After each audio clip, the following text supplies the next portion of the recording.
انسانوں کے لیے ہیں، اللہ نے انسانوں کے لیے پیدا کیا، تو سوچنا چاہیے۔ اللہ نے دل دیے ہیں تو سوچیں، لیکن سوچتے نہیں، سے پڑے ہوئے پیدا ہوئے، پھر اس کے بعد زندگی گزر رہی ہے، پھر مر جاتے ہیں، دل سے سوچتے ہی نہیں۔ پھر اللہ کہہ رہا ہے وَلَهُمْ أَعْيُنٌ لَا يُبْصِرُونَ بِهَا، ہم نے ان کو آنکھیں دی ہیں انسانوں کو، لیکن ان آنکھوں سے یہ دیکھتے نہیں ہیں۔ دیکھتے تو ہیں، یوں تو دیکھ رہے ہیں، لیکن دیکھنے سے مراد کیا ہے؟ بصیرت کی نگاہ ہونی چاہیے کہ سبق ہو، عبرت ہو زندگی میں۔ پھر اسی طرح سے اللہ کہہ رہا وَلَهُمْ آذَانٌ لَا يَسْمَعُونَ بِهَا، کان ہے لیکن کانوں سے سنتے نہیں ہیں۔ تو ایسے لوگوں کے لیے قرآن کیا کہہ رہا ہے؟ اولئک کالانعام بل ہم اضل، ایسے لوگ جانوروں کی طرح سے ہیں بلکہ جانوروں سے بھی بدتر ہیں۔ ایسے لوگ کالانعام جانوروں کی طرح ہے اور جانوروں سے بھی پست ہے، بدتر ہیں۔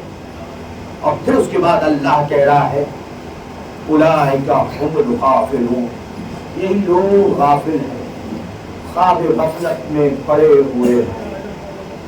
الناس نعام، مولانا جو بلاغہ میں فرماتے ہیں لوگ سوئے ہوئے ہیں، اذا ماتوا انتبہوا، جب مرتے ہیں تب متوجہ ہوتے ہیں کہ ہم نے کیا کیا دنیا میں۔ مرنے سے پہلے ہی قرآن مجید میں ہے وَإِذَا بَلَغَتُ الْحُلْقُومَ وَأَنْتُمْ حِينَئِذٍ تَنظُرُونَ، جب موت تمہارے یہاں تک آ جاتی ہے۔ قرآن کہہ رہا ہے، یہ آیت پڑھی ہوگی آپ نے، کہ جب تمہارے یہاں تک، ہنسلیوں تک، گلے تک موت آ جاتی ہے تب تم متوجہ ہوتے، کیونکہ اس وقت نگاہوں پہ جو ہمارے پردے پڑے ہوئے ہیں یہ پردے ہٹ جاتے ہیں، ساری حقیقت نظر آنے لگتی ہے کہ ہم نے کیا کیا ہے، ہم نے کیا کیا ہے، کہاں سے کمایا ہے، کہاں خرچ کیا ہے، کس کو دھوکہ دیا، کس کو فریب دیا، کس کے ساتھ کیا کیا، اور ہم نے کون سی عبادت کی، کیا چھوڑا، کیا لیا، ساری چیزیں آ جاتی ہیں، یہ حقائق ہیں۔ لہذا مولا فرما رہے ہیں الناس نعام، سوئے ہوئے، کب متوجہ ہوں گے؟ کہ جب وقت گزر چکا ہوگا۔ ایسے ہی ہے نا، جب سوئے ہوئے ہیں، مثال کے طور پر جب کھیتی بونے کا وقت ہوتا ہے، کسان اس وقت کھیتی نہ کرے، کھیتی نہ بوئے، اور پھر اس کے بعد جب کھیتی کاٹنے کا وقت ہو تو جب کچھ بویا ہی نہیں ہے تو کاٹے گا کیا؟ کف افسوس ملے گا، کف افسوس، ہتھیلی ملے گا کہ کاش کی وقت پہ کچھ کر لیا ہوتا۔ اسی طرح سے ہم انسانوں کے لیے ہے۔ مولا فرما رہے ہیں جب مرو گے، جب مرتے ہیں تب متوجہ ہوتے ہیں ارے میں نے کچھ تو کیا ہی نہیں، کوئی کام آنے والا نہیں۔ جو ہم خود کریں گے نیک عمل، یہی ہمارا نیک عمل کام آنے والا ہے۔ امام رضا علیہ الصلوۃ والسلام فرماتے ہیں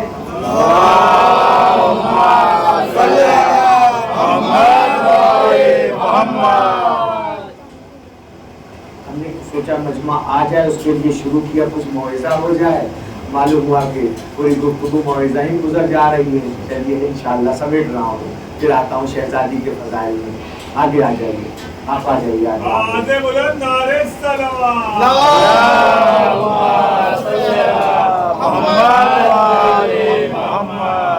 امام رضا علیہ السلام مجلس یہی مجلس ہے، ان کے ارشادات بیان ہوں، گویا ان کے امر کو زندہ کیا جا رہا ہے۔ کب کس کے دل میں کون سی بات لگ جائے، کون سی بات اثر کر جائے، کچھ نہیں معلوم۔ لہذا امام فرما رہے ہیں کہ یہ نفس اگر عقل پہ غالب آ جائے، یہ نفس امارہ، تو یہ انسان جانوروں جیسا یا جانوروں سے بدتر ہے۔ اور اگر عقل، توجہ رکھیے، اور اگر عقل نفس امارہ پہ غالب آ جائے تو وہ فرشتوں سے افضل ہے، فرشتوں سے افضل ہے۔ امام سے سبب پوچھا کہ مولا کیوں؟ نفس غالب آ جائے تو جانوروں سے پست بدتر ہو گیا، اور عقل اگر غالب آ گئی نفس کے اوپر تو فرشتوں سے افضل ہو گیا۔ اور جو ہے ہم آپ کوشش کر کے فرشتوں سے افضل ہو سکتے ہیں. جب یہ ہے کہ فرشتوں سے ہم آپ افضل ہو سکتے ہیں کس کے ذریعے سے؟ عبادت کر کے، گناہوں سے پرہیز کر کے، جو معصوم تھے.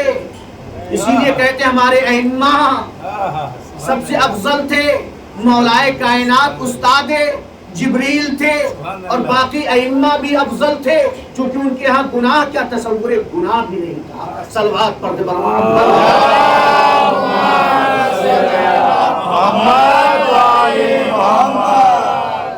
امام سے سبق پوچھا، توجہ کی اس سبق کی طرف کہ نفس کے غالب آنے پر جانوروں سے بدتر کیوں ہوا؟ توجہ، جانوروں سے بدتر کیوں ہوا؟ قرآن نے بھی کہہ دیا ہے، امام نے جواب دیا کہ اس لیے جانوروں سے بدتر ہو جائے گا چونکہ اللہ تعالیٰ نے، توجہ رکھیے، اللہ تعالیٰ نے جانوروں کے اندر صرف شہوت رکھی ہے، عقل نہیں رکھی ہے. جانوروں کے اندر اللہ نے صرف شہوت رکھی ہے. شہوت سمجھ رہے نا؟ جو دل چاہے یہ کھایا، یہ کیا، یہ کیا، یہ کیا، اس کے کھیت میں گیا کھا لیا، ادھر گیا کھا لیا. عقل ہے یہ دوسرے کا نہیں کھانا چاہیے. جہاں پہ بھی منہ اٹھائے گا اور جا کر کے شروع ہو جائے گا.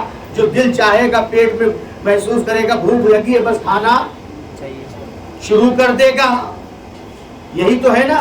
عقل تو نہیں ہے جانور کے اندر، صرف شہوت ہی شہوت ہے. لہذا وہ اگر اس طرح کے کر رہا ہے کہ کوئی قانون نہیں، جدھر چاہ رہا ہے، جس کو کسی کو سینگ مار دیا، کسی کا کھیت کھا لیا، کسی کا نقصان کر دیا، تو اس کے پاس عقل نہیں، صرف شہوت ہی شہوت ہے. اگر انسان بھی اسی طرح سے ہو جائے کہ کسی قانون کی پابندی نہ کرے، جو پائے کھا لے، جہاں پائے چلا جائے، جس کو پائے مار دے، جانوروں کی طرح جب ہو جائے گا، اور جو رہے جو کام جانور کر رہا ہے، جانور بھی کھاتا ہے، بچے پیدا کرتا ہے، انسان بھی کھائے، بچے پیدا کرے، تو جانوروں جیسا ہوا نا. لیکن پست کیوں ہو گیا؟ جواب دیجیے آپ لوگ. کیونکہ جانوروں کے اندر عقل نہیں ہے. انسان کے اندر اللہ نے عقل بھی رکھا اور ساتھ ساتھ شہوت بھی رکھی ہے. عقل غالب آ جائے تو فرشتوں سے افضل، لیکن اگر شہوت غالب آ گئی تو جانوروں سے پست ہوا. کیوں پست ہوا؟ کیونکہ عقل ہے اس کے اندر. جانور کے اندر صرف شہوت ہے، عقل نام کی کوئی چیز نہیں ہے. لیکن عقل غالب آ جائے تو فرشتوں سے افضل کیوں ہوا؟ اس کا جواب امام نے کیا دیا؟ اس کا جواب امام رضا علیہ السلام نے یہ دیا،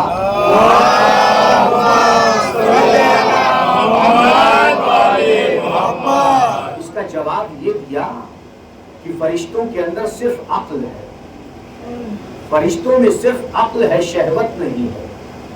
اور جو رہے شہوت، ابھی میں نے کہا نا، امام نے فرمایا دو جھگڑے ہوتے ہیں تو فرشتوں کے لیے جھگڑا ہے ہی نہیں ہے. صرف ایک ہی چیز ہے، ایک ہی راستے پہ چلنا ہے، عبادت کرنا. جو رکوع میں ہے رکوع میں، جو سجدے میں سجدے میں، جو قیام میں، جو قعود میں، وہ اللہ کی عبادت و بندگی کر رہے ہیں. یہی تو جب اللہ نے کہا انی جاعل فی الارض خلیفہ، کہ زمین پر میں خلیفہ بنانے والا ہوں، فرشتوں نے آ کر کے یہی تو کہا، اے میرے معبود کیا زمین پر تو ایسے کو بنائے گا کہ جو فساد برپا کرے، خوریزی کرے؟ ہم تو تیری عبادت کرتے ہیں، تیری تسبیح و تقدیس و تحلیل کرتے ہیں. یعنی فرشتوں نے یہ بتا دیا کہ ہم تیرے بالکل پابند ہیں. تو فرشتوں کے یہاں صرف عقل ہی عقل ہے، وسوسہ نہیں ہے. جو نفس انسان کے اندر وسوسہ پیدا کر رہا ہے، یہ فرشتوں کے لیے نہیں ہے. اب اگر اس کی عقل غالب آ گئی اس کے نفس کے اوپر، شہوت کے اوپر، تو یہ فرشتوں سے افضل ہو جائے گا. کیوں فرشتوں سے افضل ہوا؟ کیونکہ فرشتوں میں صرف عقل ہی عقل ہے. اچھا کام اگر وہ کر رہے ہیں تو صرف عقل ہے، شہوت نہیں ہے. لیکن اگر انسان اپنی شہوت کو پامال کر کے، اپنی شہوت کو کچل کے عقل کے مطابق کام کرے، پروردگار کام کرے، تو یہ فرشتوں سے افضل ہو جاتا ہے. صلوات پڑھ دے